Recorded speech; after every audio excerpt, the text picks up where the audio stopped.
Hello, everybody, and welcome to Pathway to Profession, a podcast all about early careers and apprenticeships run by fellow apprentices working at BT. You're joined by myself, Shaz, Joe, and Fida. So, guys, how are we doing? Are we excited?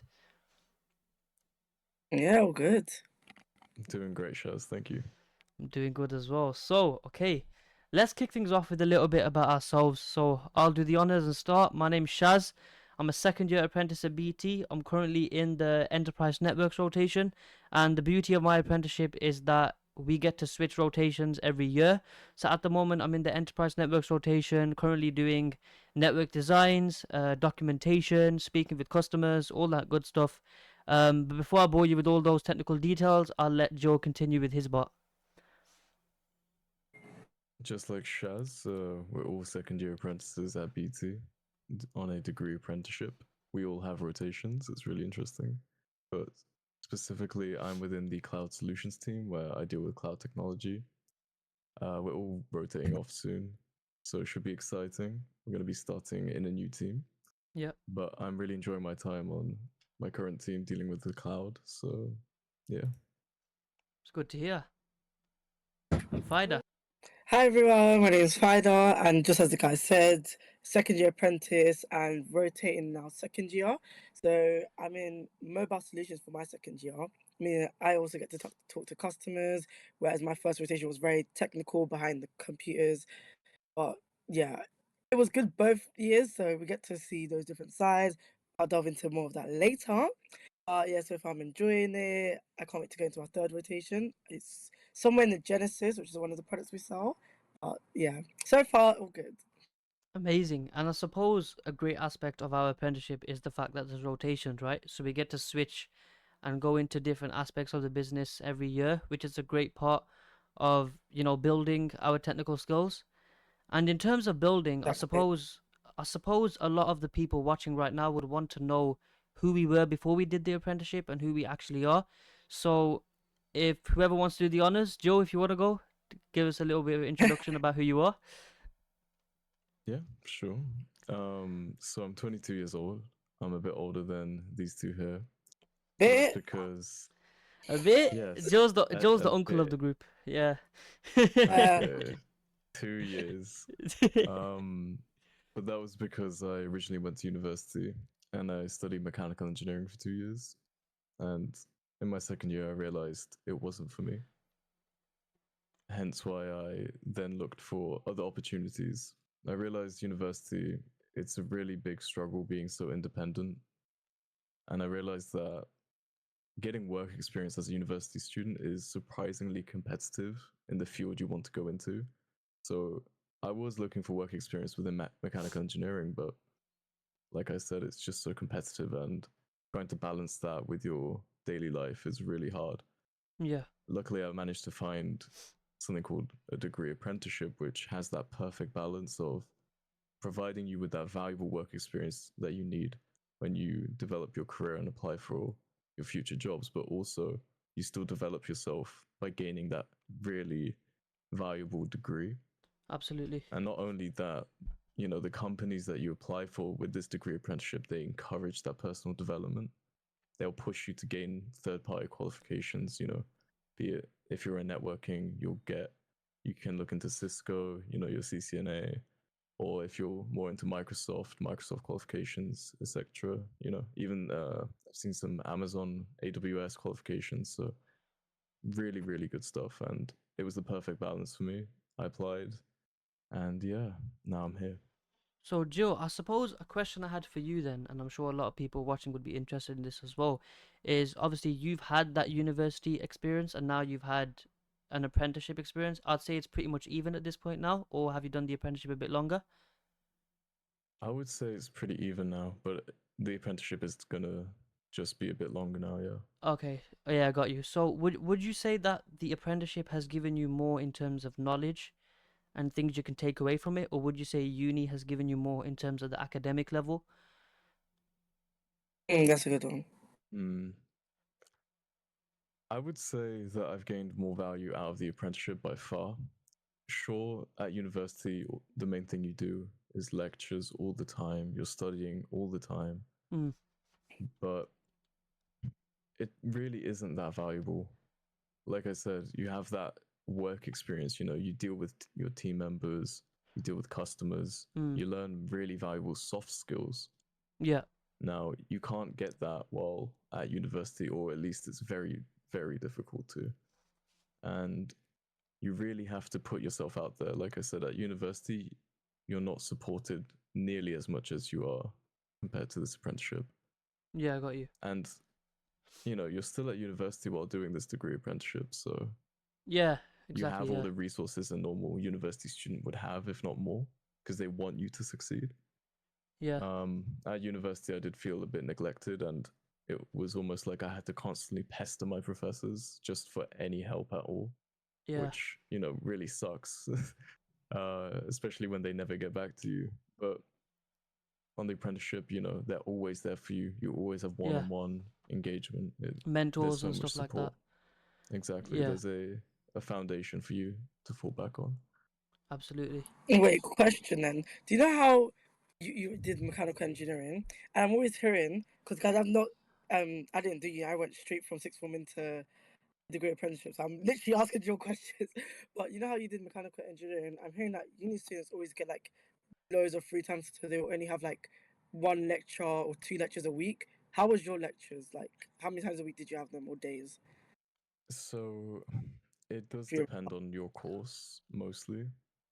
remember? Uh, it depends on, you know, again, what course you're doing. But with mechanical engineering, it's very theory heavy. So there was a lot of lectures just Okay. because the amount of content you need to know is quite insane. And then we also had a lot of practicals where we went into the lab and did experiments and recorded the results. So I Yeah. was on campus quite a lot, but I had a a lot of free time. There is a Mm. lot of free time.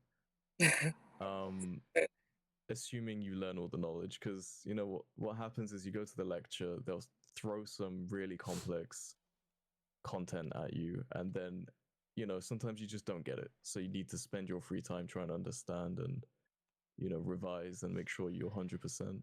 Yeah. Like But a lot, maths. yeah, it's literally it I was hate that level. physics, maths, yeah, Yeah. exactly. Um, but a lot of the times, you know, not every student was, you know, revising and things, you know, how student life goes. Yeah. Um, and it can get very distracting, especially living in uni flats and halls, because there's temptation all around you, you know. Yeah. Oh, just go out for this one night, you know, and then it ends up being 2 nights and you get carried away. But yeah, like I said, you're really on your own at uni. There is Mm. not a there's n- that support system's completely gone. Yeah.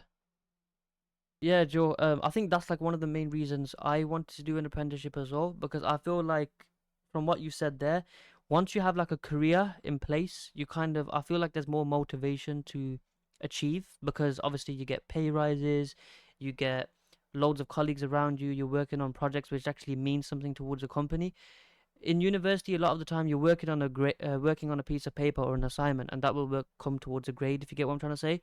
But with an apprenticeship, it's more so you're working on a big project, and that will help you be seen as someone more productive in the workplace, and you kind of get that reputation and status. You kind of feel that a lot more with an apprenticeship. So I think that's one of the biggest reasons why I did it. And just coming back to that, obviously the reason why I chose an apprenticeship and who I was before I did it, I was always more of a practical learner. I never really liked exams or anything like that. I just used to find them really, really boring. I just used to watch the clock go down in the exam halls. I just used to hate it. I know GCSE and A level season is literally just finished, so I know a lot of you guys might be watching from that. But from that perspective, I just really didn't like written theory based things, so I shifted towards a more practical form of education. Okay. So I did a T level in college, which I like to think of as a reverse apprenticeship. So that's 4 days in college, learning the theoretical aspects and stuff like that. And then on the Friday, I'd have an industry placement. So it's in the same way we're doing our apprenticeships, which is 4 days at work and then 1 day towards our uni and doing our lectures and stuff like that. So that kind of learning always really kind of appealed to me. I remember back when I was doing my GCSEs and I told my friends um, I'm going to do a T level in college. They all thought I'm going college because I was dumb, because I didn't want to do A levels. It was the wrong decision to make. But no, I pushed through and I decided to do a T level, which eventually did really, it really worked for me. And I think that's something that you guys watching can take away as well. That, if you really want to do something, don't feel peer pressure to do what everyone else wants to do, because sometimes doing something different to everyone else can be beneficial in the long run. So in the same way, when I was doing my T level, a lot of the people in my T level class applied to university while I was applying to apprenticeships, because I knew I didn't really want to go to university. I knew it wasn't my cup of tea. So I kept applying for apprenticeships. I'd say at least 30, 40 apprenticeships I was applying to. Not many got back to me. I think only two got back to me. One was a level 4 apprenticeship, and one was the one I'm doing now, which is the BT level 6 degree apprenticeship, which I'm very, very thankful for, and I accepted. Once I got the phone call, I was over the moon. I remember my mom and dad were in the room. I picked up the phone call. I was like, guys, I've got the apprenticeship, and like we were all just so happy. I remember my mom. So if you're Asian, you probably know there's a sweet called mithai. So we got like gulab jamun, all those kinds of sweets. We went out to my grandma's house. We gave mithai to everyone. It was really good, like celebration kind of moment, and I'm really happy about that. But again, like, I guess the moral of the story, what I'm trying to say is, like, don't be afraid to do something different. When everyone else is doing something different to you, don't feel that that's the only right answer. I mean, apprenticeships aren't on the map that much yet, but there's still a lot of room for them to grow. And I'm hearing there's some coming out in medical, there's some coming in like astrology. Like, there'll be apprenticeships coming out in a lot of stuff. And Rishi Sunak, whether you like him or hate him, he does like apprenticeships, so he's on our side there. So obviously it's good to see the different perspectives of what apprenticeships can offer people. Mm. Like you said, Shaz, uh, it's not easy applying. I'm sure all of us had to really fight through the application stages, through, you know, submitting your CV, going through the interview stage, not Yeah, making it.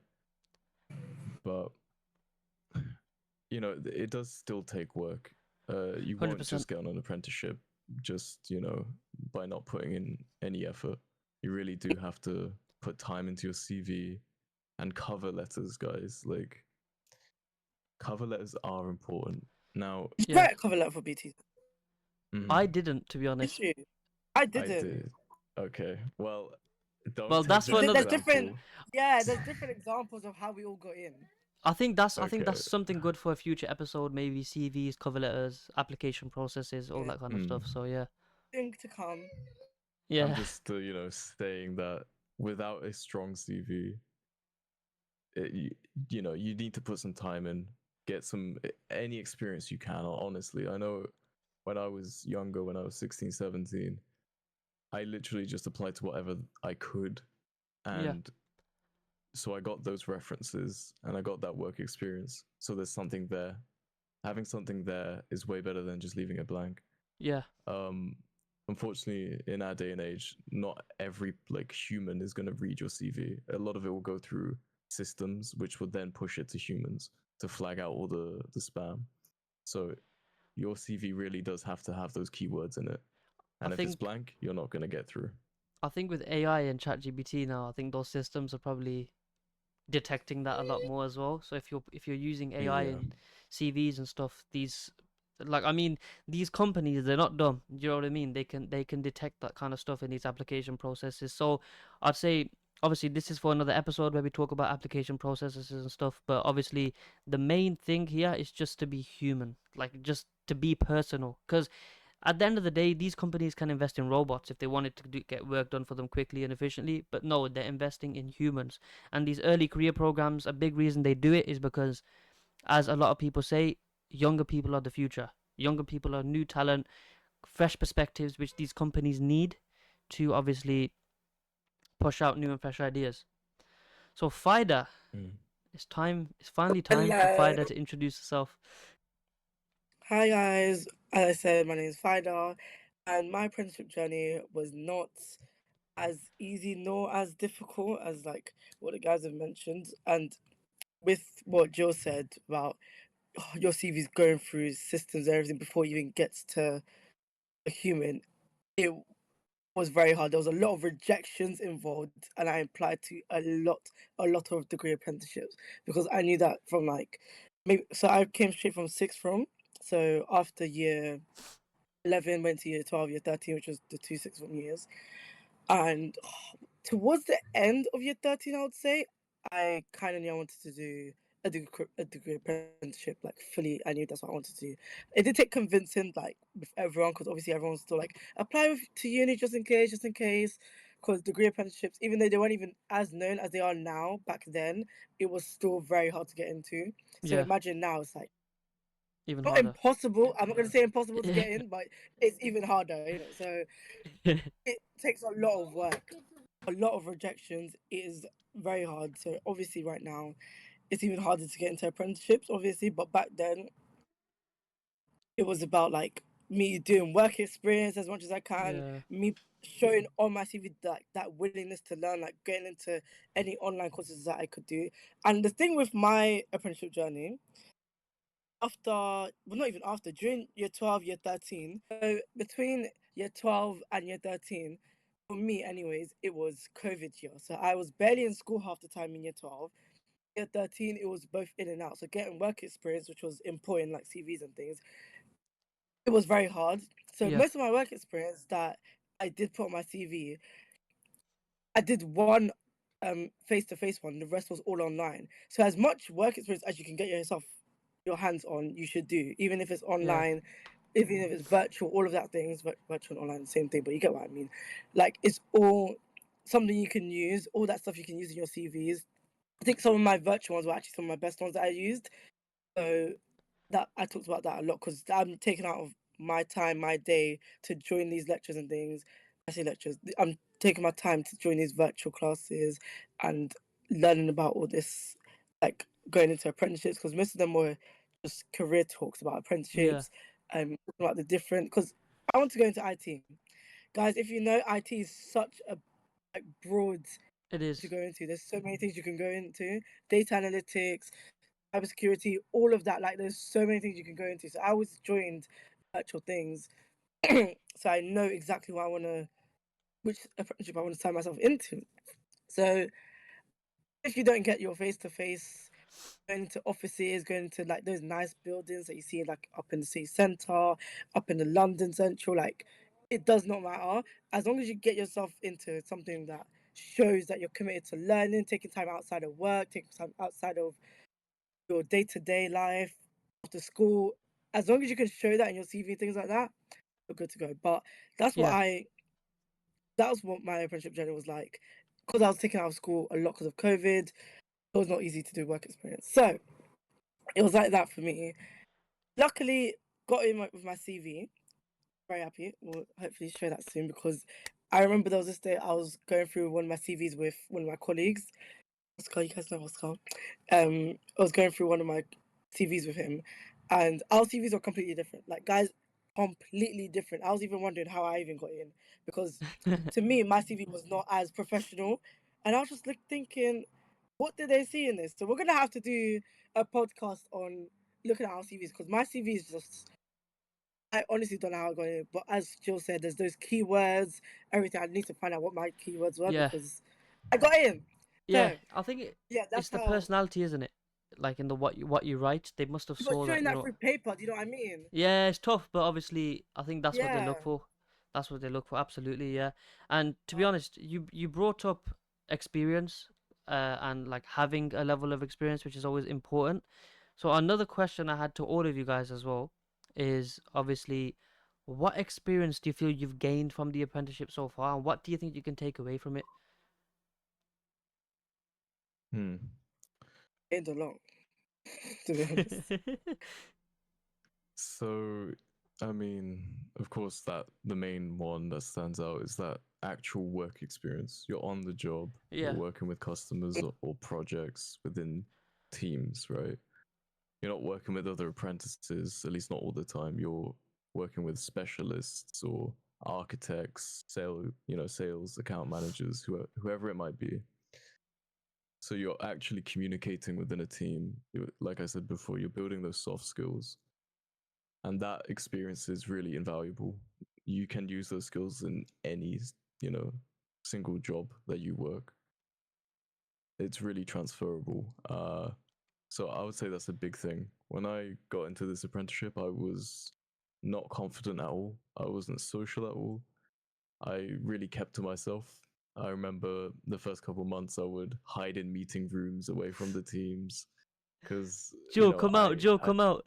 Just say you didn't like us. Say you didn't like us. That's it. it's not that I didn't like you guys. It's just that's how I did work. You know, I was Yeah, very independent, and that's how I got on. But a big thing, you know, is maturing and understanding that, hey, Mm. you're not going to get everything done just by yourself. Sometimes you do need other perspectives and views, right? absolutely. There's a lot of things I managed to learn from you guys, which, you know, Oh. if I knew in the past, I could have got my work done like, you know, like that, right? A lot Yeah, quicker. absolutely. Um, So yeah, teamwork, Teamwork brother makes teamwork the skill. dream and, work. you know, Yeah. and being and having that work experience gives you that confidence to be social. A big thing in corporate environments, at least, is that you need to socialize and network to gain opportunities. That is a massive, massive thing. So yeah, Yeah, that's which is a my bit main takeaway. scary though, because some people aren't as extrovert, right? Some people aren't as extroverted as like I came into the office and like my first year as an apprenticeship, complete opposite as Jill. Like I was like, yay, bubbly, everything. So like complete opposite of Jill. So for someone that isn't like as extroverted as me, I can see it could be very hard. Yeah, absolutely. And I think with me as well, when I first started the apprenticeship, I wasn't, I was sociable, but I wasn't, I lacked quite a few of those soft skills, I'd say. So like I was sociable, but I lacked proper communication skills, if you get what I'm trying to say, like that professional level. So obviously you can be extroverted, but you can still lack professional level of communication. So that was something really didn't have. I mean, I was coming into the office and I had a very slangy way of talking and stuff like that because I wasn't used to the corporate world. I know Fida's laughing because she remembers. I mean, I'm pretty sure like on the first day when we joined, I was, to be honest, I was quite extroverted as well. I was speaking to a lot of people. I was speaking to all of you guys, but I Oh was just yeah, talking. you were. I was talking to Fida about Jordans or something. I was just talking about. We're Lo- still having a fight till this day, by the way, because you oh don't my days! like. I'm gatekeeping those Jordans. I'm gatekeeping those Jordans. I'm You don't pretty sure need you've to got. I'm gate. pretty sure. But I already knew before coming in. Like, that's what I'm Okay, okay. You know saying. what? You know what? On this podcast, on air, I hold my hands up. You can get the Jordans then. Happy? You happy, Fighter? No, guys, if you understand this argument, not Jill. Sorry, Jill, to bring you into this, but you were there, so Oh you yeah, didn't he even have was my there. back. But anyways, Jazz had the He was Jordans, in the meeting room. the red. It was in the meeting room.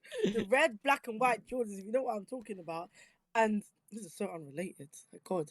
But he had red, black, and white Jordans that he said he wanted to get with his first paycheck, because as apprentices, we get paid good money. But yeah, he wanted to get those Jordans the first with his first paycheck, and I was like, "Those are Jordans I wanted." And by the time he got them, he said that I was copying him. But I, in fact, have a screenshot of the day I saw the Jordans first, which is before I came into the apprenticeship. I, in fact, knew about them before you. Same. Yeah, but there's knowing I would about them still and say there's that. okay, but there's knowing about them. There's actually getting them, Fighter.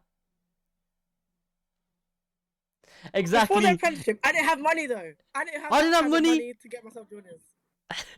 Yeah, well, I live in a big family, so leave me alone. Okay, you know what? You know what? That's You know my what? excuse. We can. You know what? We can both have the Jordans. You know what? Even Joe can have the Jordans. They're happy. The whole Pathway to Profession hosts can have those pair of Jordans just because I think they're just symbolic Yeah, at this actually, point. I still want them. I think they're I still symbolic to want the them. podcast at this point, honestly. But anyway, where did we leave off? We were talking about just settling into the role, I Skills, guess. yeah, Yeah, skills and stuff. Yeah, yeah. So when communication skills are good. That's what you're yo, talking about. yeah, yeah, Yeah. exactly. So when I started the apprenticeship, my skills, but like I was still kind of nervous.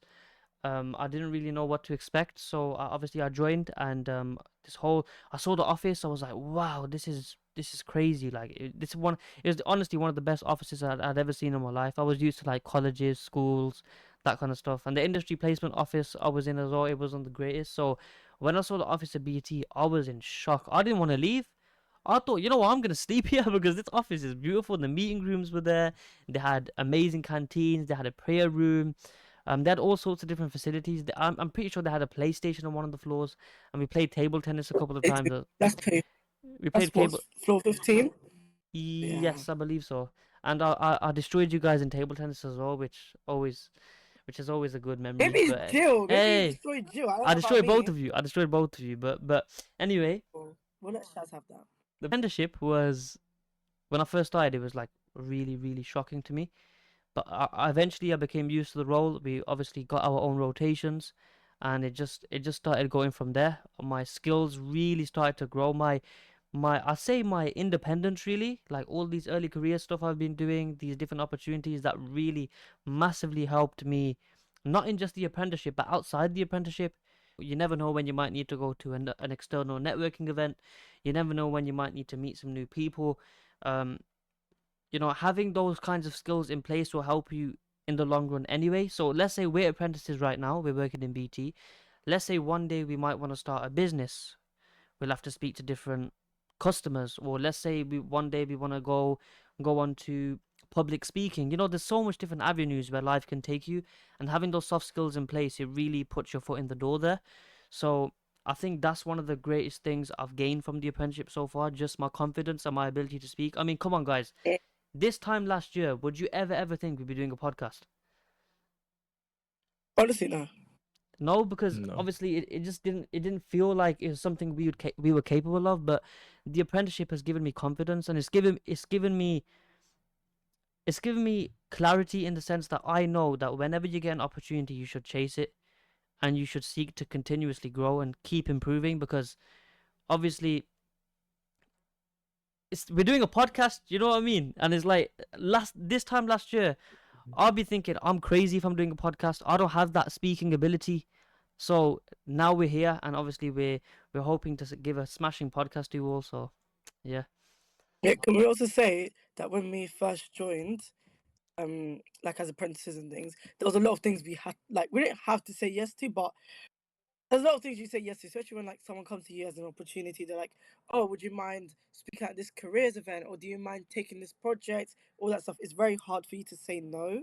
yeah, Then it's also good because you get your foot into that door by saying yes to everything. That's one thing that nearly every apprentice, when they come in, they say they want to say yes to everything this year, and that's what most of us started doing without anyone even telling us.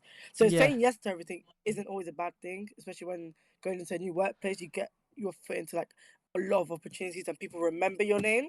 So I definitely said yes to way too many things, but Including the podcast. I'm very thankful. I'm very thankful to like have done that because I really put my name out there. And now, if an opportunity comes for anything, just as the podcast, now my you're name the is the first one people think of. now you're the poster Yeah, girl of BT. You're everywhere. I You am. see BT, you That's how see I got there. Fider. You know what I mean? And I'm pretty sure It's very Joe's true. been on a few Love you blog guys. posts, Instagram stories. So just having the opportunity to get Yeah, your you're name still out on there, there, Joe. By the way. the Oh, lovely. credibility. Joe is a celebrity.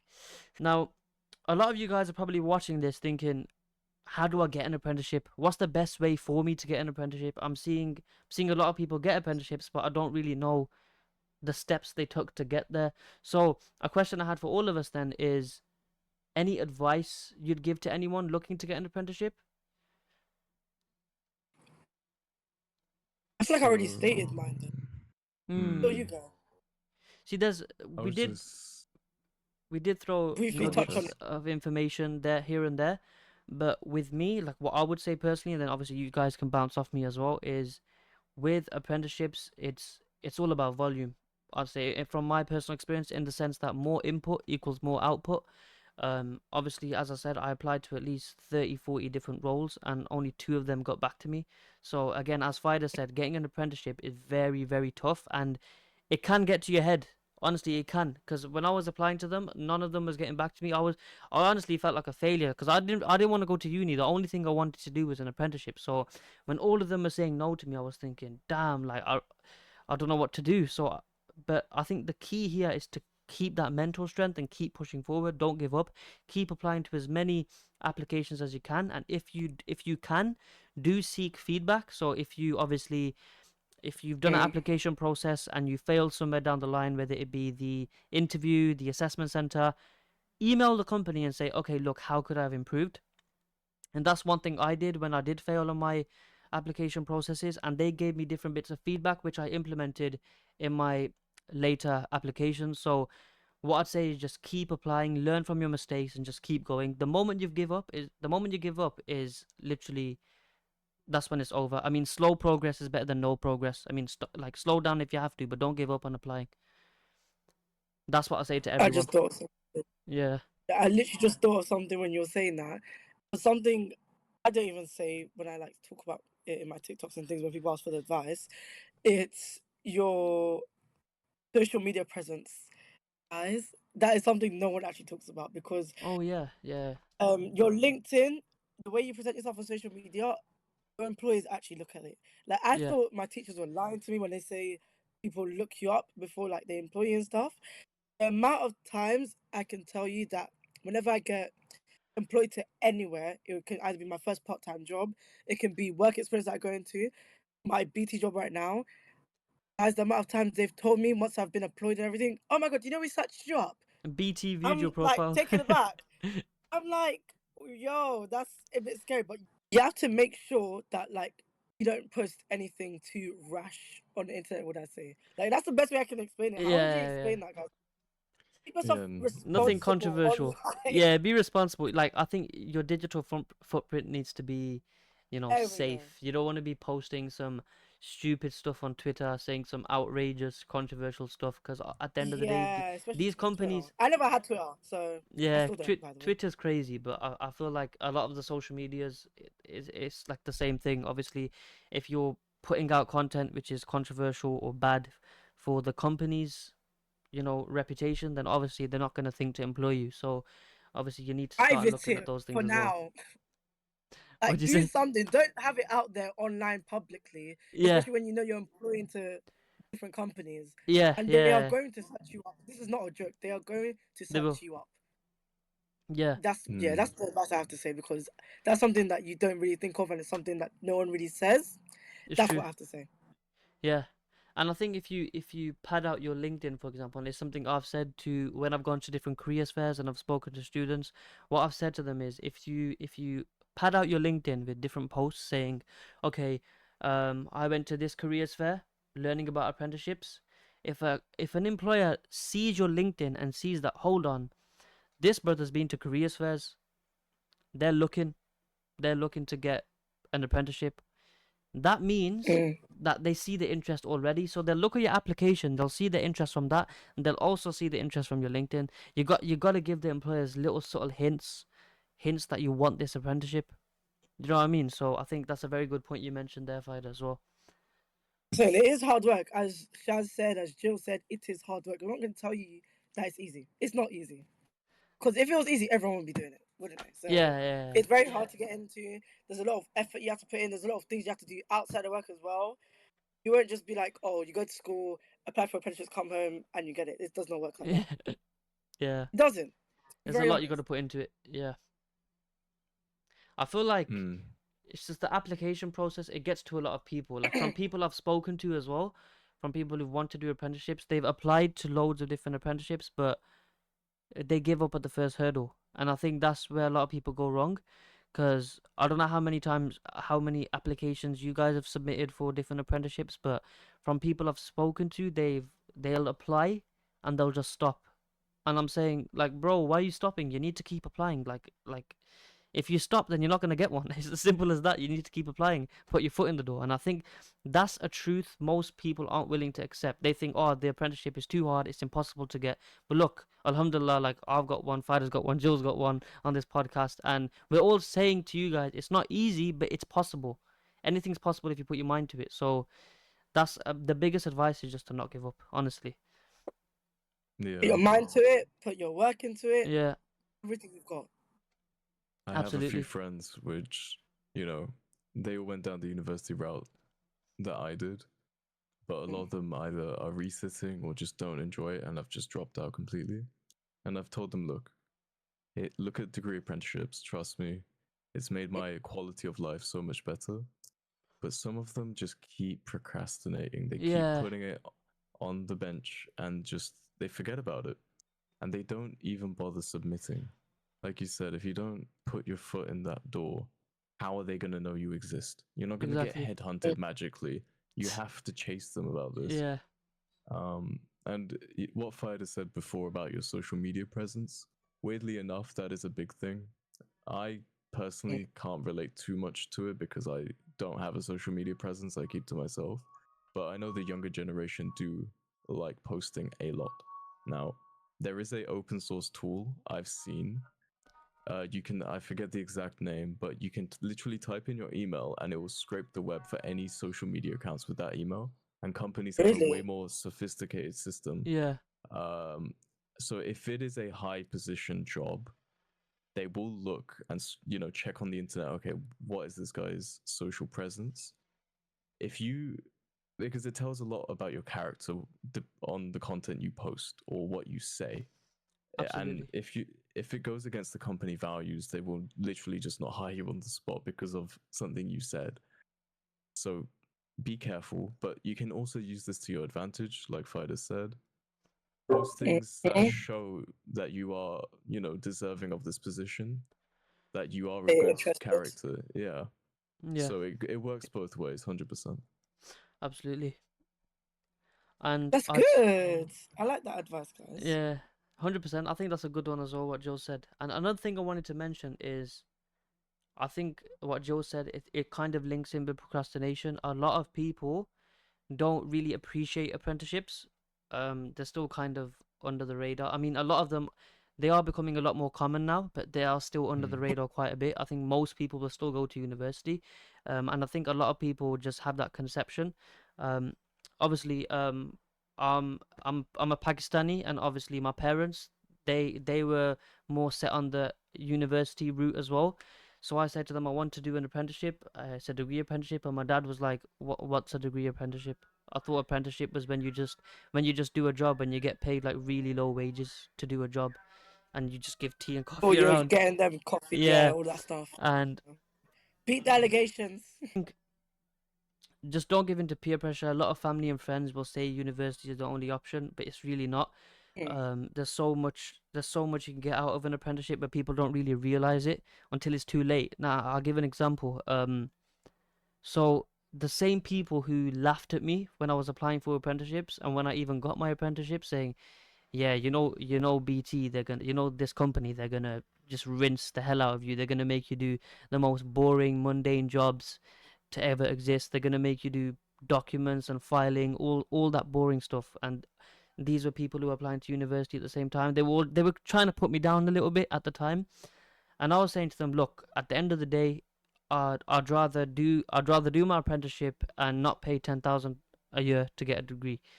And they were just laughing it off. And then 1 year later, I do my apprenticeship. The same people are messaging me saying, "Yo, Shaz, I need some advice on how to get an apprenticeship." I'm like, Wow. you want advice, but you're gonna be doing boring tasks though and filing stuff. So why do you want advice from me?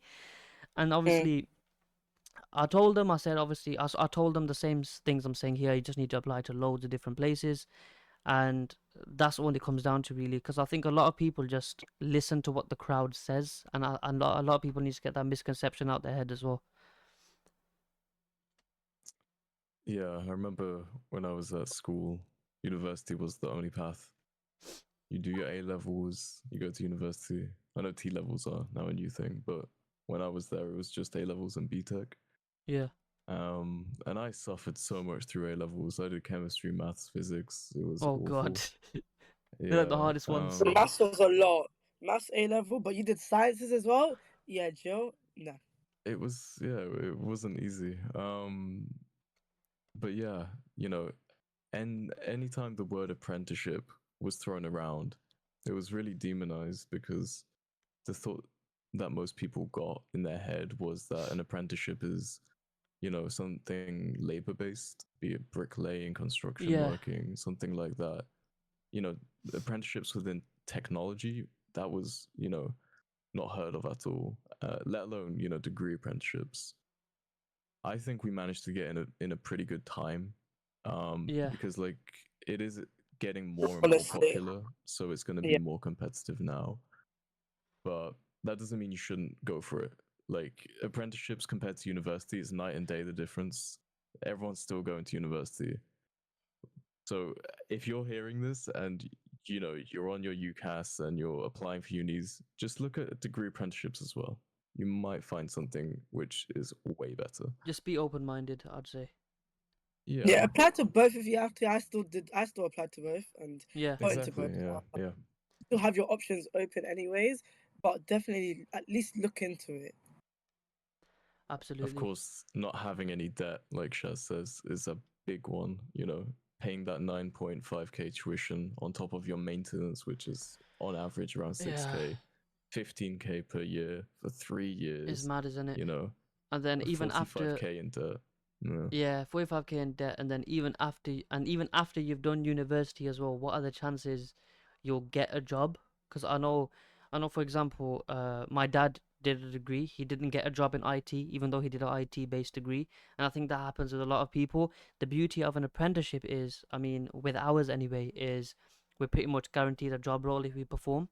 So if we perform as we're expected to in our rotations, and obviously pass the course, do our university as we need to, then we're pretty much guaranteed a spot in the company as well. So you're securing your education, and you're also securing your career. It's like a win-win. So I think that's one thing you don't really get out of uni, and a lot of people don't talk about it. People are like, no, university is the only way for me to get a job. Well, no, to be honest, sometimes it can be even harder to get a job if you go to university rather than choose an apprenticeship. So I mean, that said it all for me really when I was going through my application processes and stuff.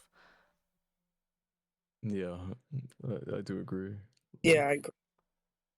So yeah, It's about uh, getting the job after, isn't it? Like it is hard, yeah, especially if you're going to. yeah, But with apprenticeship, you're literally guaranteed a job if you do well. If you pass all your, obviously it is with it's a degree apprenticeship, so you're still going to uni, by the way. So you do have to pass all your courses, attend your lectures, all that things. You do have to do all of that to even be applicable to yeah. get your guaranteed job after. It's not just like, oh, you got your apprenticeship, here's your guaranteed job after as well, here's your money, everything. No, you still have to work within that apprenticeship, within those 4 years to say, I deserve this job after. The beauty of the apprenticeship as well, obviously, we get to go to university as well with a degree apprenticeship. So every 3 to 4 months, we stay there on a block week. We get our hotels expensed by our company and we stay there. And we obviously get our meals expensed, which is amazing. And we Mm. spend a week on campus, just obviously face to face contact with our tutors, learning about the new modules we're getting assigned and stuff like that. And what's really good about the degree, I guess, is that it links in quite well with our actual job. So there'll be loads of tie-ins to how we're developing in our job and how we're meeting the standards of the degree at the same time. So that's a very good aspect of the university side of the apprenticeship as well. So you're not fully missing out on university if it's something you wanted to experience, I guess.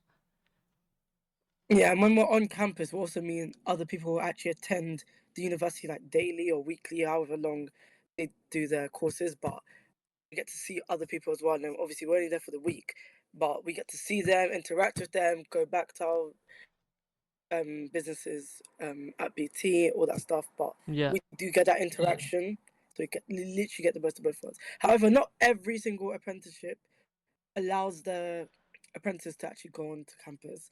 Something we should mention because I remember having that conversation with someone. But not everyone's as lucky. It's something you need to ask, which is something as another piece of advice. Always ask questions during interview yeah. processes, which is something we'll get into. But when you get to like that stage, if anyone's at that stage right now and watching this, ask questions, ask if you get to go on campus, all that type of things. Make sure you ask questions about the apprenticeship. Don't just be like, oh yeah, I have no questions. No, ask your Ask questions. questions. Yeah, Anything. absolutely. Yeah. So, mm, one of the main things, like, it's interesting because you did mention, Fido, that some apprenticeship courses don't have that on campus opportunity like we do. Yeah, Like, I understand that we're only there for 1 week at a time each semester, and each semester is around 3, 4 months long. So a week every 3, 4 months. But I do know some other apprentices in a different team that they're on campus every day just because their campus location is in the same city, right? Wow, So is it? Yeah. it's I don't want to speak too much, but it's the ones up north, right? You know, the new ones Uh, that joined. They're on yeah, campus all the time, right? I didn't know that. Yeah. But the fact that we still have the opportunity to get on campus, we're surrounded by other apprentices within our course and modules that are in different companies. Yeah. You know, be it Rolls Royce or other big companies. And you can talk to them and talk about their, you know, what they're up to, how they got into that position, and they also have valuable, you know, insights to give. So networking again, it's a big one. Communication, it's a big one. Yeah. Really, really, like they're the main Absolutely. points. Yeah. 100%. All right. I Yeah. think So we're Yeah. I think that's a good for wrap, time. ladies and gentlemen. I hope you guys all enjoyed the first episode of Pathway to Profession. We'll be bringing a lot more to you, hopefully, in the next coming weeks. We plan to get this out every Friday at 7 p.m. That's the plan.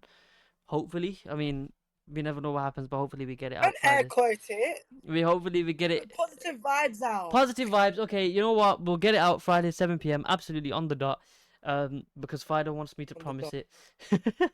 But anyway, I didn't say promise. I said put positive vibes out. So he's twisting my positive words now. vibes. Okay, Fido. You know what, Fido? You'll have to announce it then, because I'm not as positive as you. So Fido, when are we releasing this episode? Every Friday, 7 p.m. There we Hope to get go. that all out to you. You guys should all join. I need to see views going up. Yeah. Yep, yep. And guys, always be sure to drop your questions as well in the comments. So in the next episode, we'll have a little like Q&A section. Like I'll say at the end of every episode, we'll have a little Q&A bit, and we'll try and answer your guys' questions as well. That keep things a bit more interactive and engaging for you guys. But anyway, I hope you have a well. This will release on Friday, so hope you have a banging rest of your weekend. And thanks for watching.